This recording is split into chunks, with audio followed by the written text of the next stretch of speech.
Hello guys, once again you all are most welcome on my YouTube channel. तो आप लोग मेरे से नाराज़ भी होंगे कि सर कहाँ गायब हो जाते हैं, 2 लेक्चर डाले लगातार, उसके बाद आपका 2-3 दिन गायब हो गए। तो एक्चुअली टेक्निकल कुछ इश्यूज़ थे जिसके कारण मैं वीडियो अपलोड नहीं कर पाया। एवरीडे मैंने वीडियो बनाया बट कुछ टेक्निकल इश्यूज़ के कारण सारे वीडियो क्रैश हो जा रहे थे। ठीक है, मैंने इसलिए अपलोड नहीं कर पाया। तो अब से उस टेक्निकल इश्यूज़ को मैंने सॉर्ट आउट कर दिया है। तो अब से आप लोगों को कोशिश करते हैं कंटिन्यू आपको वीडियो मिलेगा। ठीक है, चलिए। तो आज का आपका टॉपिक है, पिछले वीडियो में मैंने बताया था ग्राम मॉलिक्यूलर मास के बारे में, तो आज का आपका टॉपिक है ग्राम आयनिक मास। तो चलिए मैं इसको डिस्कस करता हूँ। ये आपको कभी कभी ये आपका क्वेश्चंस में आपका ये यूज़ हो जाया करते हैं ये टर्म ग्राम आयनिक मास। तो वहाँ पे आपका बिल्कुल आपका क्या होता है, सिमिलर होता है। ग्राम एटॉमिक मास जैसे आप पढ़ते हैं, जैसे ग्राम मॉलिक्यूलर मास पढ़ते हैं, उसी तरह बिल्कुल आपका क्या होता है, ग्राम आयनिक मास भी होता है। तो चलिए इससे मैं डील करता हूँ। देखिए, ग्राम आयनिक मास की बात करेंगे तो सबसे पहले आयनिक मास में पढ़ते हैं हम लोग। आयनिक मास होता क्या है, आयनिक मास क्या होता है? तो आयनिक मास क्या होता है आपका, जिस तरह मॉलिक्यूलर मास होता है उसी तरह का आयनिक मास होता है। जैसे देख लीजिए, आपको H+ की बात करेंगे, पूछेंगे इसका मास क्या होगा। तो आप लोग फिजिक्स क्लास में क्लास 10th में पढ़े होंगे कि वहाँ पे कि जब भी किसी एटम का जो मास लिया जाता है तो वहाँ पे आपका इलेक्ट्रॉन्स के मास को कंसिडर नहीं किया जाता है। ठीक है, सिर्फ और सिर्फ प्रोटॉन एंड न्यूट्रॉन के मास को ही कंसिडर करके एटम का मास लिया जाता है। ठीक है, ये आप पढ़े होंगे। तो आपका क्या होगा, बिल्कुल आपका यही चीज़ होगा कि आपका किसी इलेक्ट्रॉन का लॉस्ट हुआ होगा आपका एटम से या फिर किसी आपका कंपाउंड से, तो वहाँ पे उसके मास में कोई अंतर नहीं आने वाला है। ठीक है, मीन्स आपका इसका मास आपका कितना है, H+ का मास कितना, हाइड्रोजन का मास कितना होता है, 1.008 होता है। तो आपका H+ का मास भी आपका क्या होगा, 1.008 ही होगा। आपको OH- की बात करेंगे, मास की बात करेंगे, ये आपका क्या है,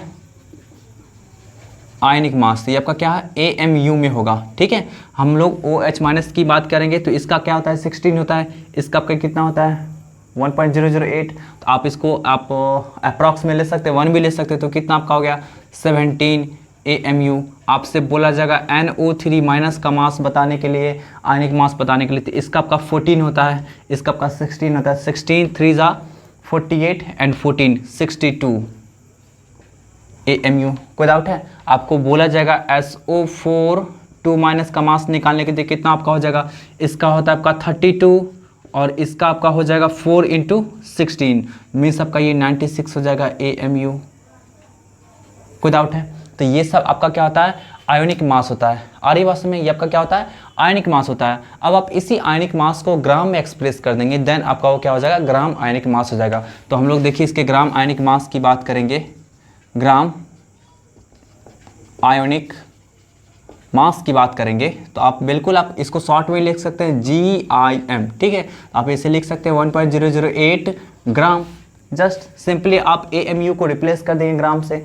बात समझ आ रही है? यहाँ पे भी आपका क्या होगा, 17 ग्राम, 62 ग्राम, 96 ग्राम। कोई डाउट है? तो ये आपका क्या होगा, ग्राम आयनिक मास होगा। आपसे पूछा जाएगा कि इसमें नंबर ऑफ आयंस कितना होगा, आपसे पूछा जाएगा नंबर ऑफ आयंस, तो कितना हो जाएगा, 6.022 × 10⁻23 और इतना आपका सब में होगा। कोई डाउट है? इतना सब में होगा। एकदम बात समझ में आ रही है ना? बिल्कुल आपका क्या होता है, जिस तरह आप ग्राम मॉलिक्यूलर मास पर है, जिस तरह आप ग्राम एटॉमिक मास पर है, उसी तरह आपका क्या होता है, ये आपका ग्राम आयनिक मास भी होता है। ठीक है, तो चलिए इसमें मैं बता देता हूँ आपका ग्राम आयन क्या होता है। देखिएगा, आपसे बोला जाएगा ग्राम आयन, ग्राम आयन, ग्राम आयनिक मास, या फिर इसी को आप बोल सकते हैं ग्राम आयन। ठीक है, तो आपसे बोला जाएगा 1 ग्राम आयन इक्वल टू क्या होता है, तो आप इसे बोल सकते हैं GIM के इक्वल होगा। ठीक है, और बोल सकते हैं 6.022 × 10⁻23 आयंस, इतना आयंस बोल सकते हैं।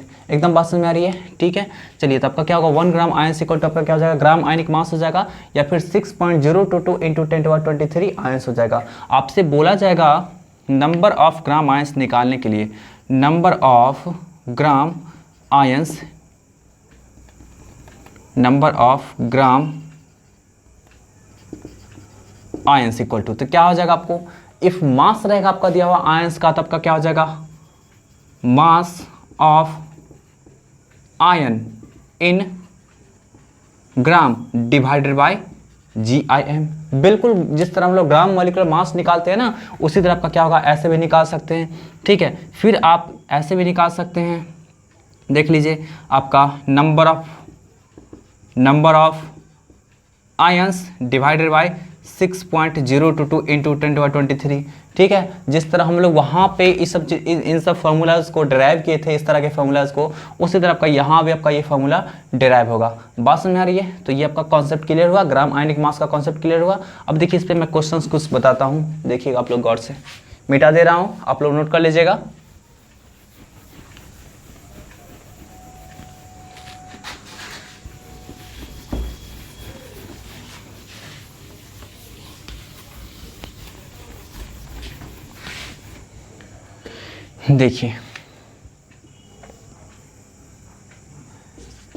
देखिए आप लोग question, find the number of ions present in the 124 gram of NO3 minus. आपसे पूछा जा रहा है आपका नंबर ऑफ आयंस बताइए 124 gram of NO3 minus ion में। ठीक है, तो देखिए सिंपल सा बात है, आपको क्या करना पड़ेगा, सबसे पहले ग्राम आयंस निकालना पड़ेगा, नंबर ऑफ ग्राम आयंस। तो देख लीजिए क्या करेंगे हम लोग, सबसे पहले क्या करेंगे, number of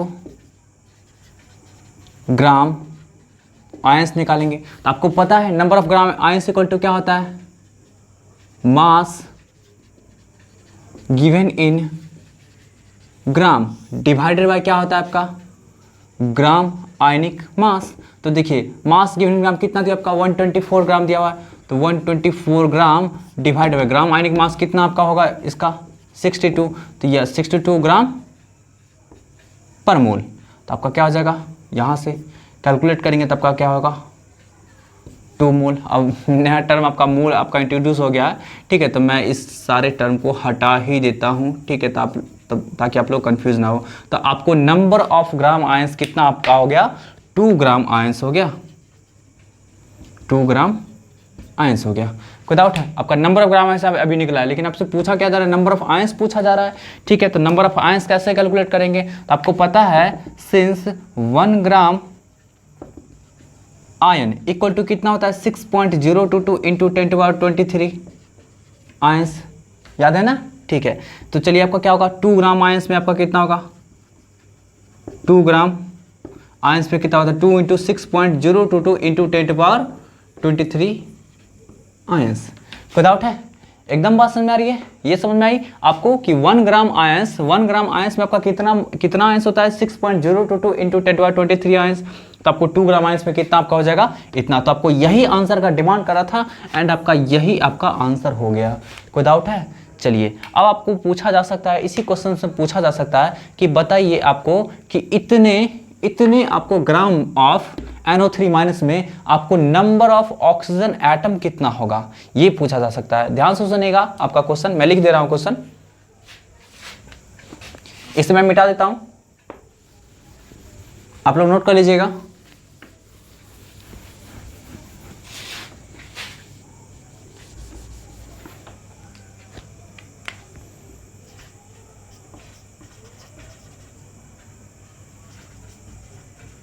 find the number of oxygen atom present in 124 gram of NO3 minus. आपको ऐसा पूछा जा सकता है, तो कैसे कैलकुलेट करेंगे, तो सबसे पहले हम लोग क्या करेंगे, नंबर ऑफ आयंस कैलकुलेट करेंगे।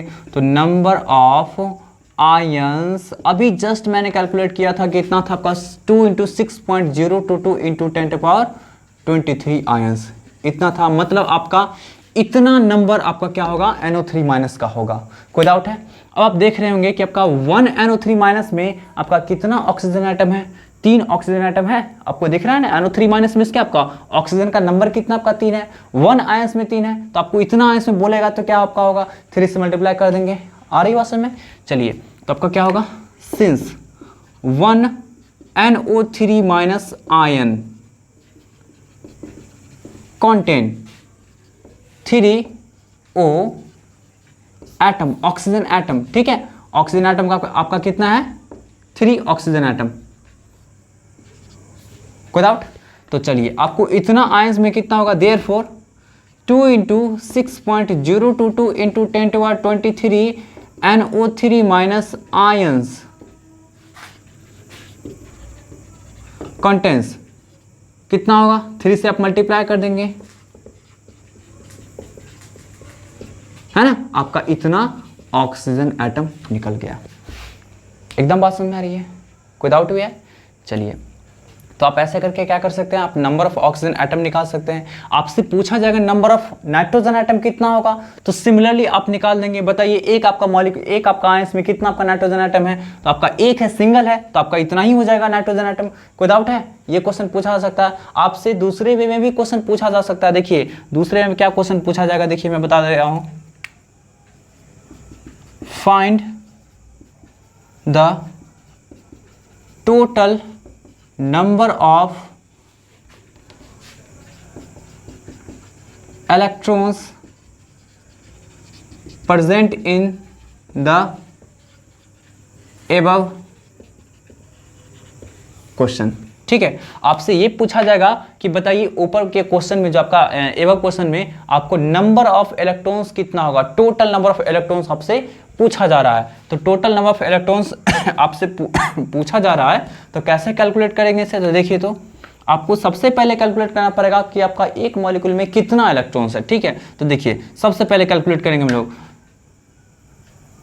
Number of electrons. मैं इलेक्ट्रॉन्स को ऐसे करके दिखाऊंगा, ठीक है, नंबर ऑफ इलेक्ट्रॉन्स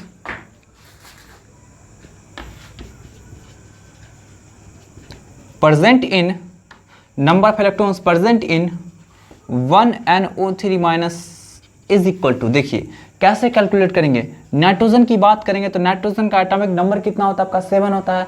तो आपका इसके पास प्रोटॉन का संख्या कितना होगा, 7 होगा।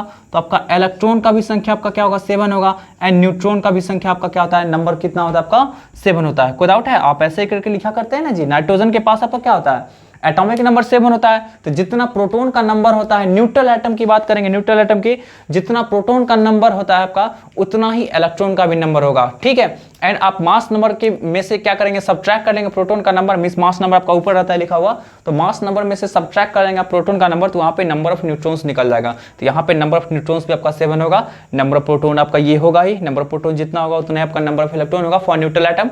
ठीक है, चलिए अब आप ऑक्सीजन एटम की बात करेंगे तो ऑक्सीजन के लिए क्या होता है आपका 8 और 16। यहां भी आपका प्रोटॉन का नंबर कितना हो जाएगा, 8 हो जाएगा। इलेक्ट्रॉन का नंबर कितना होगा, 7 हो जाएगा। एंड न्यूट्रॉन का नंबर भी आपका 8 ही हो जाएगा। ठीक है, कोई डाउट है? इलेक्ट्रॉन का नंबर आपका 8 होगा। अब देखिए आपका क्या होगा, आपसे पूछा जा रहा है आपका 1 आयन में कितना होगा, तो देख लीजिए क्या होगा आपका 1 आयन में। इसके पास 7, इसके पास ऑक्सीजन के पास आपका 8, तो आपका 3 3 है, तो 8 × 3 इतना हो गया। एकदम बात समझ आ रही है? अब देखिए इसके पास आपका एक माइनस चार्ज है ना, तो माइनस चार्ज क्यों आता है, इलेक्ट्रॉन के गेन से आता है। तो आपका इसके पास आपका क्या होगा, एक ऐड करना पड़ेगा आपको। इफ प्लस चार्ज होता तो हम लोग क्या करते, एक सब्ट्रैक्ट कर देते, क्योंकि प्लस चार्ज आता है आपका लॉस ऑफ इलेक्ट्रॉन से। कोई डाउट है? एकदम बात समझ में आ रही है? नहीं समझ में आएगी तो आप लोग फिर से वीडियो को पॉज करके एंड बैक करके सुन सकते हैं। इफ उसके बाद भी आपको समझ में ना आएगी तो आप मेरे इंस्टाग्राम आईडी पे फॉलो करके या फिर फेसबुक पे फॉलो करके वहां से आप मेरे से क्वेश्चंस पूछ सकते हैं।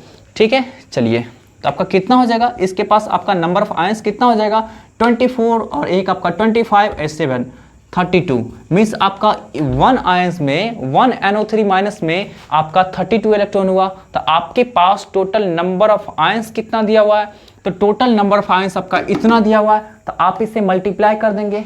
एकदम बात समझ आ रही है? अरे बिल्कुल आपका इजी है।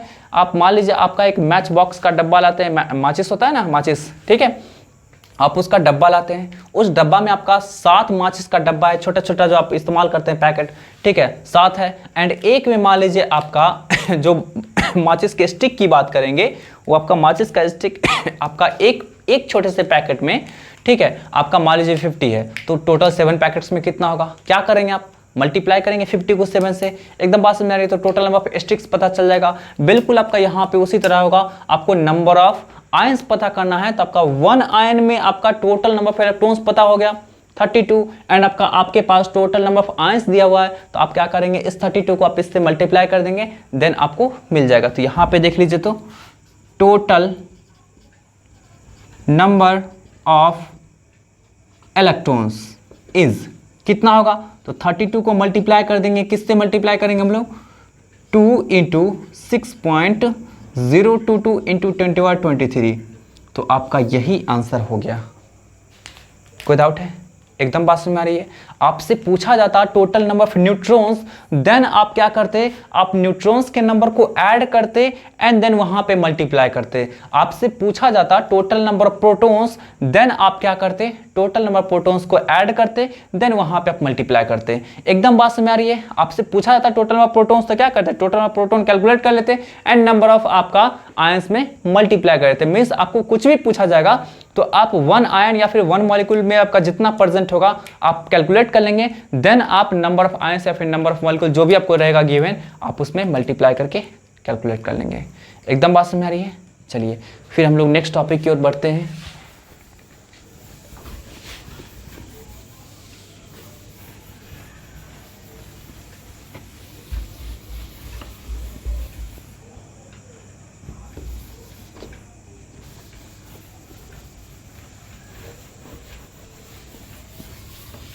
देखिए बहुत ही इंपॉर्टेंट कॉन्सेप्ट अभी निकल कर क्या आ रहा है, आपको बहुत जगह केमिस्ट्री में ये आपको यूज़ होगा, फिजिकल केमिस्ट्री में ये आपका बहुत ही इंपॉर्टेंट कॉन्सेप्ट है। आप लोग अच्छे से नोट कीजिएगा एंड एकदम सिंसियरली वीडियो को वॉच कीजिएगा।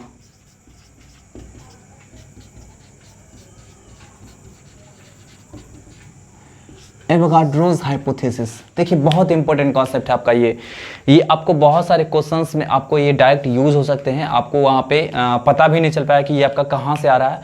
आप इस वीडियो को आप अच्छी तरह देखिएगा तो आपको यहाँ पे ये आपको देखने को मिल सकता है। चलिए तो आपका एवोगाड्रोस हाइपोथेसिस होता क्या है, तो आप इसे समझिएगा।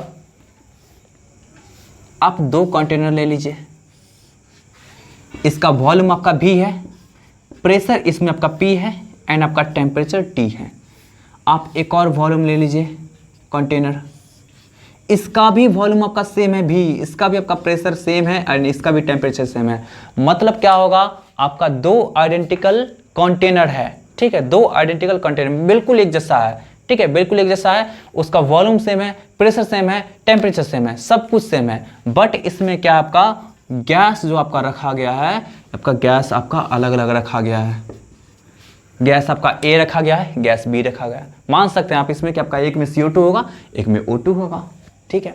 तब दोनों में क्या रिलेशन होगा, आपको इसी कॉन्सेप्ट को एवोगाड्रोस हाइपोथेसिस, एवोगाड्रो आपका जो एवोगाड्रो आपका है साइंटिस्ट, ये आपको दिए थे, ठीक है, एमिडो एवोगाड्रो इनका पूरा नाम होता है। तो इस कॉन्सेप्ट के अकॉर्डिंग आपका ये बताते हैं, इस कॉन्सेप्ट के अकॉर्डिंग बताते हैं कि if 2 identical containers are placed at similar conditions of temperature and pressure, then number of gas present in both containers are equal। ठीक है, मतलब का क्या होगा, जब अलग अलग आपका गैस रहेगा फिर भी आपका क्या होगा, नंबर ऑफ मॉलिक्यूल्स जो आपका होगा वो आपका इक्वल होगा। ठीक है, तो मैं इसका स्टेटमेंट लिख देता हूं, फिर से भी मैं बताता हूं। Under the identical conditions of temperature and pressure to, या फिर बोल सकते हैं equal volumes of, under the identical conditions of temperature and pressure, equal volumes of different gases contains equal number of molecules। ठीक है, मीन्स आपका under the identical conditions of temperature and pressure, equal volumes of all different gases, equal volumes of all different gases contains equal number of molecules. Means आपका 2 या फिर 2 से ज़्यादा आपका जो भी कंटेनर हो सकता है, 2 से ज़्यादा भी हो सकता है, ठीक है, 2 या फिर 2 से ज़्यादा आपका जो भी कंटेनर होगा वो आपका टेम्परेचर एंड प्रेशर, मीन्स आपका equal temperature and pressure placed है। एंड इफ आपका दोनों का वॉल्यूम भी सेम है तो आपको नंबर ऑफ मॉलिक्यूल्स भी आपका क्या होगा उस कंटेनर में गैस का सेम होगा।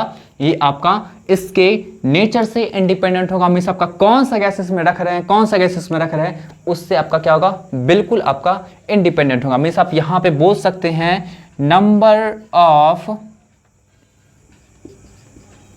Molecules of A is equal to number of molecules of B. एकदम बात समझ आ रही है। एंड ये किसके लिए वैलिड है, ये आपका सिर्फ और सिर्फ गैस के लिए वैलिड है। आप लोग लिक्विड में अप्लाई मत करने लगिएगा एंड सॉलिड में भी अप्लाई मत करने लगिएगा, ठीक है। ये आपका किसके लिए वैलिड है, ये सिर्फ और सिर्फ गैस के लिए वैलिड है। तो ये आपका है क्या कि आपका इफ दो या फिर दो से ज्यादा कंटेनर का टेम्परेचर प्रेशर दोनों का दोनों सेम होगा, ठीक है, एंड उस दोनों कंटेनर का वॉल्यूम भी सेम होगा, तो उस दोनों कंटेनर में जो आपको गैस रखा हुआ होगा जो कि आपका डिफरेंट गैस भी हो सकता है, तो उसका नंबर ऑफ मॉलिक्यूल्स पक्का एकदम सेम होगा। बात समझ आ रही है। एक में आपका 100 मॉलिक्यूल होगा तो दूसरे में भी आपका क्या होगा, पक्का 100 मॉलिक्यूल ही होगा। एकदम बात समझ रही है। हम लोग मॉलिक्यूल्स की बात कर रहे हैं, एटम की बात नहीं कर रहे हैं। एटम में भी डिफरेंट हो सकता है, क्योंकि मान लीजिए आप इसमें यूज करते हैं CO2 का, इसमें आप O2 का यूज करते हैं, इसका आपका 100 मॉलिक्यूल है, इसका 100 मॉलिक्यूल है। आप एटम कैलकुलेट करेंगे तो इसके एक मॉलिक्यूल में 3 एटम है, तो आपका टोटल नंबर ऑफ एटम्स इसमें आपका 300 हो गया। एंड यहाँ पे आपका क्या हो गया, टोटल नंबर ऑफ एटम्स आपका 200 हो जाएगा। तो आपका दोनों इक्वल है क्या, नहीं ना। तो आप क्या करेंगे, मॉलिक्यूल का नंबर ऑफ मॉलिक्यूल्स आपका क्या होगा, इक्वल होगा, नॉट एटम, ठीक है। चलिए, तो आपका ये आपको हाइपोथेसिस समझ में आ गया। हाइपोथेसिस मींस क्या होता है, मान्यता। आपका ऐसा माना जाता है, ऐसा माने थे वो, ठीक है, बट आपका ये सही भी है। चलिए, अब मैं इसका एप्लीकेशंस बताता हूं। उम्मीद करते हैं आप लोगों को समझ में आया होगा।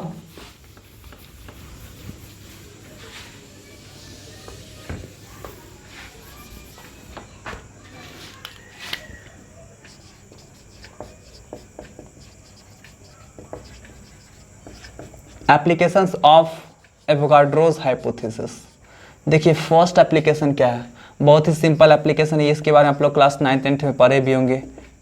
एटॉमिसिटी। देखिए, एवोगाड्रोस हाइपोथेसिस के द्वारा आप एटॉमिसिटी भी गैस का कैलकुलेट कर सकते हैं। वैसे एटॉमिसिटी होता क्या है, आप इसे देख लीजिए। तो क्या होता है आपका, ये बहुत ही सिंपल आपका है, it is the number of atoms present in an elementary gas molecule, ठीक है।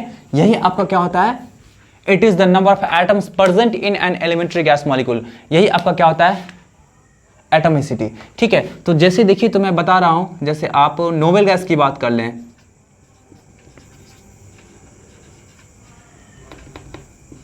नोबेल गैस की बात कर ले, ठीक है।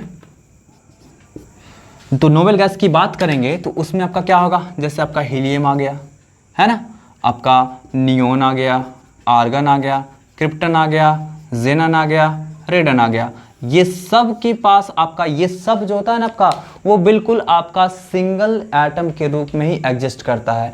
मींस आपका He2 या फिर He3 इस रूप में एग्जिस्ट नहीं करता है, ये बिल्कुल आपका इसी तरह एग्जिस्ट करता है। मींस आपका क्या होगा, इसके एक मॉलिक्यूल में मात्र आपका एक ही एटम होगा, बिल्कुल आपका He के रूप में एग्जिस्ट करेगा, Ne के रूप में। मींस आपका इसमें जिस तरह O2 होता है ना जी, O2 में क्या होता है, जैसे देखिए मैं बता देता हूँ, O2, N2, Cl2, F2, Br2, इन सब में देखिए तो मैं थोड़ा सा बड़ा लिख दे रहा हूँ, प्रॉब्लम हो रहा है आप लोग को।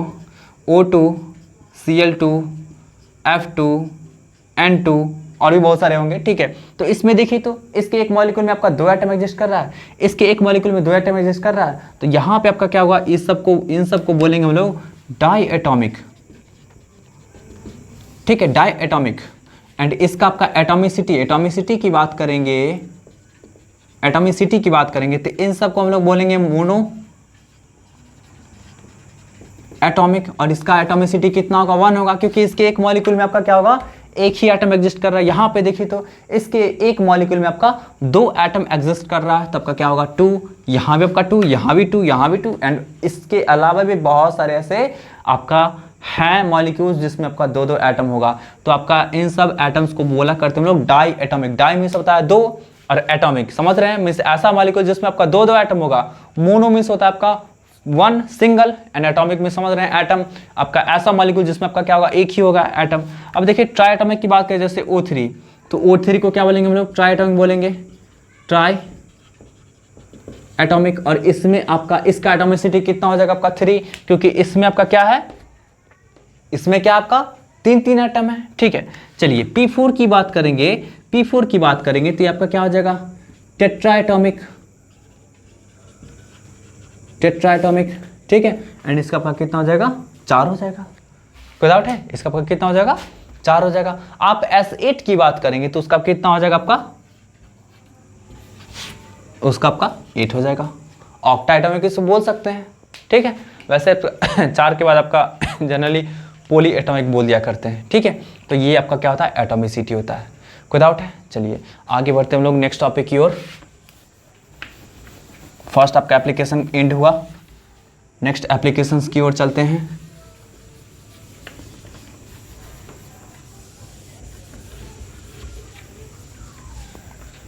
देखिए सेकेंड एप्लीकेशन है जो आपको बहुत सारे न्यूमेरिकल्स में इस्तेमाल हो सकते हैं, वेपर डेंसिटी एंड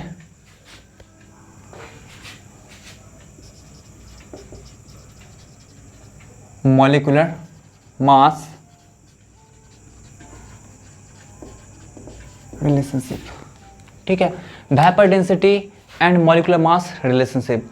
चलिए, तो वेपर डेंसिटी को पढ़ने से पहले मैं कुछ आपको छोटे छोटे टॉपिक्स को बता दे रहा हूँ जिसका यूज़ आपको केमिस्ट्री में होगा क्वेश्चन सॉल्व करने में। ठीक है, तो देखिए सबसे पहले आपका छोटा सा टॉपिक है डेंसिटी। ठीक है, डेंसिटी ये आपका क्या होता है, तो डेंसिटी इक्वल टू कितना होता है आपका, मास पर वॉल्यूम, यूनिट वॉल्यूम बोला करते हैं, मास पर यूनिट वॉल्यूम जानते होंगे आप लोग, बचपन से जानते होंगे। ठीक है, मास पर यूनिट वॉल्यूम को क्या बोला करते हैं हम लोग, डेंसिटी बोला करते हैं। आपसे पूछा जाएगा आपसे रिलेटिव डेंसिटी और स्पेसिफिक ग्रेविटी, इसी को शॉर्ट में लिखा करते हैं SPGR. ठीक है, स्पेसिफिक ग्रेविटी, तो ये आपका क्या होता है, density of any substance divided by density of water at 4 degree centigrade. ठीक है, कोई डाउट है, मीन्स आपका क्या होता है, किसी भी सब्सटेंस का डेंसिटी वाटर के रिस्पेक्ट में जो भी होगा उसे हम लोग बोला करते हैं रिलेटिव डेंसिटी या फिर स्पेसिफिक ग्रेविटी। और स्पेसिफिक ग्रेविटी का आपका सिंबल आपका ये है। ठीक है, तो आप लोग प्रॉब्लम को सॉल्व करेंगे तो वहां पे आपका इस तरह का भी टर्म इस्तेमाल कर सकता है, तो वहां पे आप कंफ्यूज मत होंगे। ठीक है, अब यहाँ पे देखिए आपका इसका मीनिंग क्या हुआ, तो density of any substance with respect to density of water at 4 degree centigrade, means किसी भी सब्सटेंस का डेंसिटी आपको वाटर के रिस्पेक्ट में बोला जाएगा तो वो आपका क्या होता है, स्पेसिफिक ग्रेविटी वो होता है, या फिर उसको बोल सकते हैं हम लोग रिलेटिव डेंसिटी। अब देखिए 4 डिग्री सेंटीग्रेड की बात कर रहे हैं, तो वाटर का डेंसिटी आपका क्या होता है, 4 डिग्री सेंटीग्रेड पे मैक्सिमम होता है, दैट इज 1 ग्राम पर ml होता है। ठीक है, तो मैं यहाँ पे लिख दे रहा हूँ डेंसिटी ऑफ वाटर इज 1 ग्राम पर ml एट 4 डिग्री सेंटीग्रेड। ठीक है, ये आपका होता है। कोई डाउट है तो आप क्या कर सकते हैं, यहाँ से निकाल सकते हैं। अब देखिए स्पेसिफिक ग्रेविटी के पास आपका क्या होगा, कोई यूनिट नहीं होगा। ठीक है, कोई भी यूनिट नहीं होगा, क्योंकि देखिए इसके पास भी आपका जो भी यूनिट होगा, इसके पास भी जो भी यूनिट होगा वो तो बिल्कुल कैंसिल आउट हो जाएगा, क्योंकि ऊपर भी डेंसिटी नीचे भी डेंसिटी, इसके पास आपका क्या होगा, कोई यूनिट नहीं होगा, तो it has no unit, means आपका रिलेटिव डेंसिटी के पास आपका कोई यूनिट नहीं होगा। ठीक है, ये बिल्कुल आपका प्योरली नंबर में दे सकता है। ठीक है, एकदम बात समझ आ रही है, यहाँ तक आपको समझ में आ गया। अब देखिए आपको मैं यहाँ से रिलेट कर दे रहा हूँ वेपर डेंसिटी क्या होता है। ये तो आपका लिक्विड या फिर आपका सॉलिड के स्टेट में, आपका लिक्विड या फिर आपका सॉलिड के स्टेट कंडीशन में आपका हो गया। अब मैं गैस कंडीशन की बात करता हूँ, तो गैस कंडीशन में भी आपका जो रिलेटिव डेंसिटी होगा किसी भी गैस का जो रिलेटिव डेंसिटी होगा विथ रिस्पेक्ट टू हाइड्रोजन, तो उसको हम बोला करते हैं वेपर डेंसिटी। ठीक है, तो क्या होगा आपका vapour density equal to density of any gas at a particular temperature and pressure divided by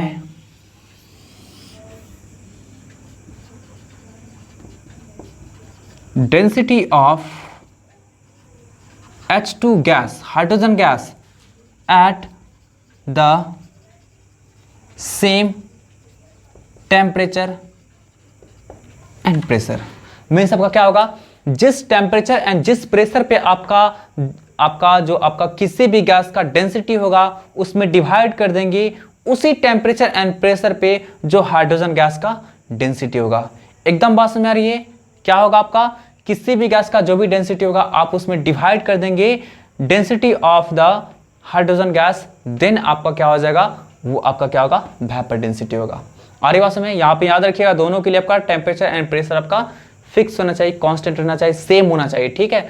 and आपका यहाँ पे टेम्परेचर एंड प्रेशर का टर्म इसलिए इस्तेमाल किया गया है क्योंकि आपका डेंसिटी ऑफ गैस होता है बहुत ज़्यादा वैरी करता है टेम्परेचर पे एंड प्रेशर पे। कोई डाउट है? चलिए तो अब हम लोग बात करते हैं इसका रिलेशन को डिराइव करते हैं कि मॉलिक्यूलर मास के साथ इसका क्या रिलेशन होता है। देखिएगा आप लोग,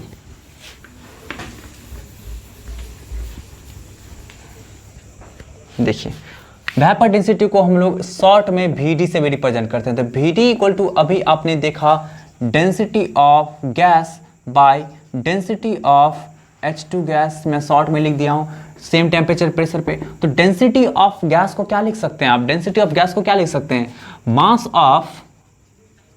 mass of any gas divided by volume, ठीक है। फिर देखिए मास of H2 gas divided by volume. कोई डाउट है? अब यहाँ पे देखिए आपको वॉल्यूम जो जनरली लिया जाता है वो आपका क्या लिया था, यूनिट लिया था है। अब देखे होंगे जैसे आपको बोला जाएगा वाटर का डेंसिटी क्या है, तो 1 ग्राम पर ml, ये आपका क्या है 1 ग्राम पर ml मीन्स क्या आपका क्या है 1 ml में 1 ग्राम आपका वाटर एग्जिस्ट करेगा।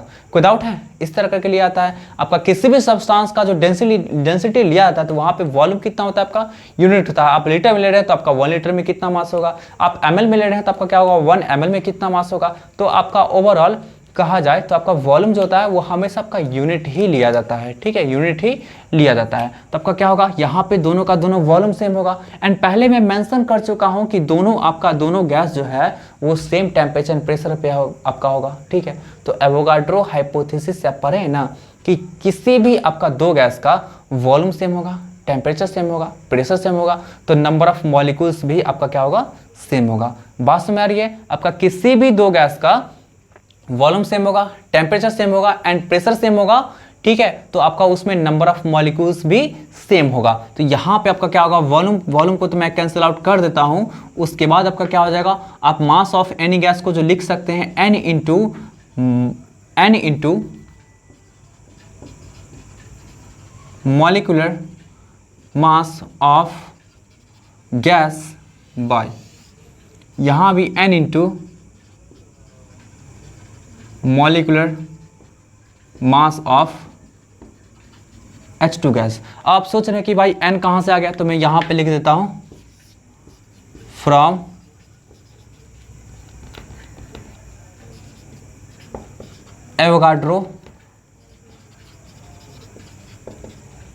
Avogadro's hypothesis. एवोगाड्रोज हाइपोथेसिस से मैं लाया हूँ, लेट कर लिए हैं यहाँ पे कि इसमें भी आपका क्या होगा, n नंबर ऑफ मॉलिक्यूल्स होगा, इसमें भी आपका n नंबर ऑफ मॉलिक्यूल्स होगा। और आपको पता है कि आपका 1 मॉलिक्यूल का मास क्या होता है, मॉलिक्यूलर मास होता है। 1 मॉलिक्यूल के मास को क्या बोलते हैं, मॉलिक्यूलर मास बोलते हैं। और आपको उसमें n मॉलिक्यूल्स रहेगा, तो टोटल मास कैसे कैलकुलेट करेंगे, तो n into molecular mass of gas, ठीक है। आपको हाइड्रोजन गैस के एक मॉलिक्यूल का मास पता होगा एंड उसका मास कैलकुलेट करना पड़ेगा, तो उसमें आपका n मॉलिक्यूल है, तो क्या करेंगे n into molecular mass of hydrogen. अब यहाँ पे देखिए तो वेपर डेंसिटी मैं लिख दिया हूँ, ये n कैंसिल हो गया। फिर देखिए वेपर डेंसिटी इक्वल टू इसके मॉलिक्यूलर मास को हम लोग क्या करते हैं, कैपिटल M लेट कर लेते हैं। यहाँ पे मॉलिक्यूलर मास ऑफ हाइड्रोजन कितना होगा, 2 ले लेंगे, है ना।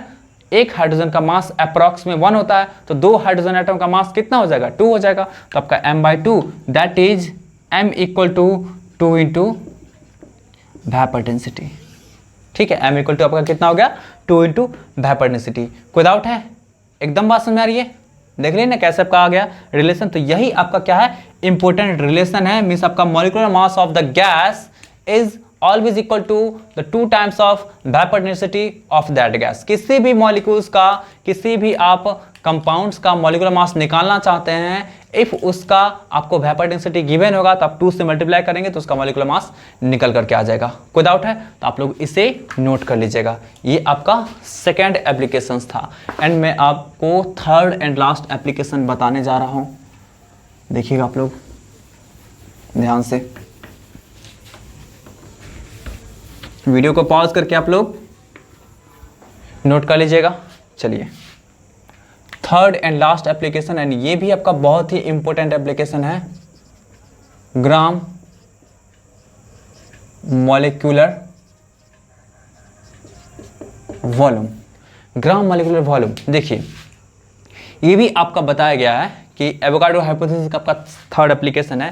तो इसमें बताया गया है कि किसी भी गैस के 1 ग्राम मॉलिक्यूल का जो वॉल्यूम होगा एट एसटीपी और एनटीपी, तो आपका क्या होगा, वो 22.4 लीटर, या फिर बोल सकते हैं 22,400 ml। तो मैं लिख दे रहा हूं, the volume of any gas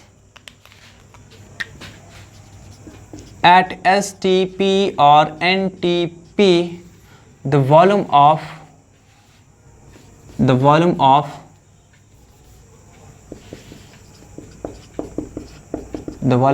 1 gram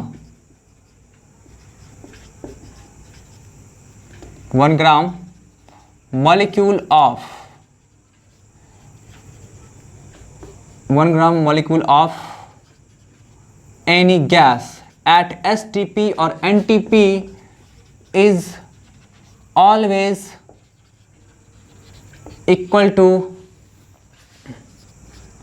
22.4 litre और 22,400 ml। किसी भी गैस का जो आपका वॉल्यूम होता है वो आपका उसके 1 ग्राम मॉलिक्यूल का एनटीपी पे या फिर एसटीपी पे क्या होता है आपका 22.4 लीटर या फिर 22,400 ml। यहाँ पे देखिए एक नया टर्म आपको आया है, आप लोग क्लास 9 10 में पढ़े भी होंगे, एनटीपी और एसटीपी थे। एनटीपी एसटीपी में से होता है आपका standard conditions of temperature and pressure. Temperature को मैं TEMP डॉट लिखता हूं, प्रेशर को मैं PRESS ही लिखता हूं, ठीक है, बट यहां पे लिख दिया हूं, आप लोग कंफ्यूज मत होइएगा। यहां पे आपका क्या होता है, normal conditions of temperature and pressure, ठीक है। एंड इस दोनों कंडीशंस में क्या होता है आपका, जो टेम्परेचर का वैल्यू होता है 273 केल्विन होगा एंड प्रेशर का जो वैल्यू होगा वो 1 atm होगा, ठीक है। तो किसी भी गैस के टेम्परेचर, किसी भी गैस का टेम्परेचर 273 केल्विन होगा, मीन्स आप बोल सकते हैं और 0 डिग्री सेंटीग्रेड, ठीक है। प्रेशर आपका 1 atm होगा, तो उसका वॉल्यूम क्या होगा और आपका उसका अमाउंट कितना होगा, 1 ग्राम मॉलिक्यूल। 1 ग्राम मॉलिक्यूल समझ रहे हैं ना, 6.022 इंटू 10⁻23 मॉलिक्यूल, तो उसका वॉल्यूम कितना हो जाएगा 22.4 लीटर या फिर 22,400 ml। अब सोचिए डाटाज कैसे है, कैसे आपका ये डाटाज, ठीक है। तो मैं इसे कैलकुलेट करके बताता हूँ, ठीक है। आ रही बात में, आप लोग इसे नोट कर लीजिएगा, ठीक है। मैं बता रहा हूँ कैसे आपका ये डिराइव होकर के आता है, तो देखिएगा आप लोग।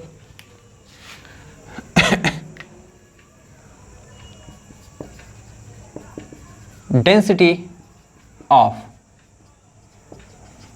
H2 गैस एट STP और NTP is 0.0009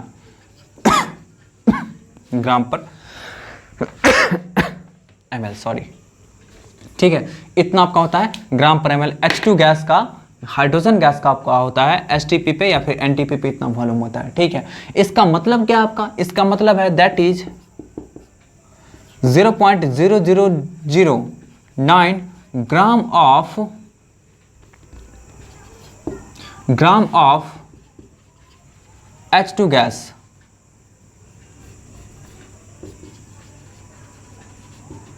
present in 1 ml। ठीक है, मीन्स आपका हाइड्रोजन का इतना अमाउंट आपका कितना वॉल्यूम में प्रेजेंट होगा जी, तो 1 ml में। तो देखिए, तो इसका 1 ग्राम की बात करेंगे तो 1/0.00009 इतना आपका ml हो गया, है ना। तो आपको हाइड्रोजन का ग्राम मॉलिक्यूलर मास कितना होता है, हाइड्रोजन का ग्राम मॉलिक्यूलर मास कितना होता है, देखिए एक हाइड्रोजन का आपका ग्राम एटॉमिक मास होता है 1.008। तो आपको H2 है ना, तो इसमें आपका कितना, 2 आपका एटम है तो 2 से मल्टीप्लाई करेंगे तो कितना आपका हो जाएगा 2.016 ग्राम। ठीक है, ये आपका क्या होगा, gram molecular mass of hydrogen हो गया। तो आपसे पूछा जाएगा 2.016 ग्राम ऑफ हाइड्रोजन कंटेंस, तो 2.016 डिवाइडेड बाय 0.00009 आप इसे कैलकुलेट करेंगे तो आपको अप्रॉक्स में 22,400 ml आ जाएगा। ठीक है, एकदम बात समझ आई। मीन्स आपका 1 ग्राम मॉलिक्यूल का मास होता है आपका ये, तो 1 gram molecule of hydrogen gas में आपका कितना हो गया, उतना हो गया। और आपको पता है कि हम लोग गैस में स्टैंडर्ड हाइड्रोजन को मानते हैं, हाइड्रोजन से ही सबको कंपैरिजन करते हैं। तो हाइड्रोजन में आपका इतना है तो सारे गैस का आप निकालेंगे तो सारे गैस का भी आपका क्या होगा, उतना ही होगा। ठीक है, एकदम बात समझ आ रही है। ये आपका क्या बता रहा है, that is 6.022 into 10⁻23 molecules of any gas possesses volume of 22,400 ml। आप इसको लीटर में कन्वर्ट करना चाहेंगे तो 22.4 लीटर होगा। आपको पता है ना 1 ग्राम मॉलिक्यूल में कितना मॉलिक्यूल होता है, तो 6.022 into 10⁻23। ठीक है, तो इसका मतलब आपका क्या होगा, इतने मॉलिक्यूल्स का आपका वॉल्यूम कितना हो जाएगा, 22,400 ml। कोई डाउट है, एकदम बात समझ आ रही है। तो आप लोग इसे नोट कर लीजिएगा अच्छी तरह से। ठीक है, एंड इसी में मैं थोड़ा सा और आगे बढ़ रहा हूँ।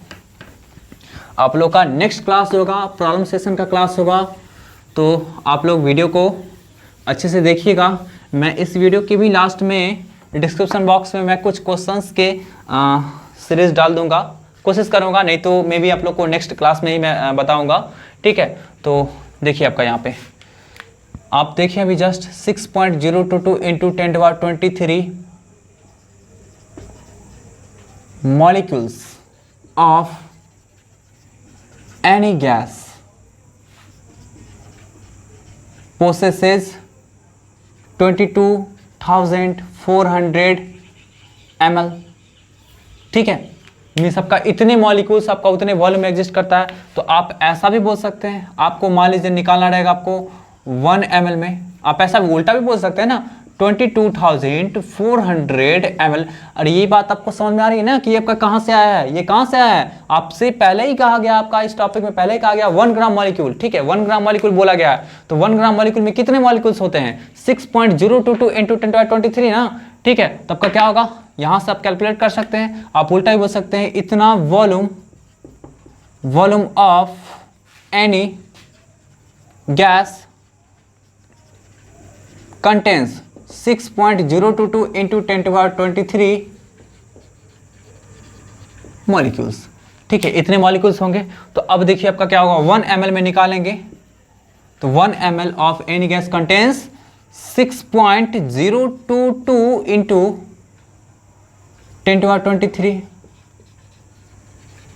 Molecules divided by 22,400। यहां से आप कैलकुलेट करें तो 2.68 into 10⁻9 मॉलिक्यूल्स आएंगे।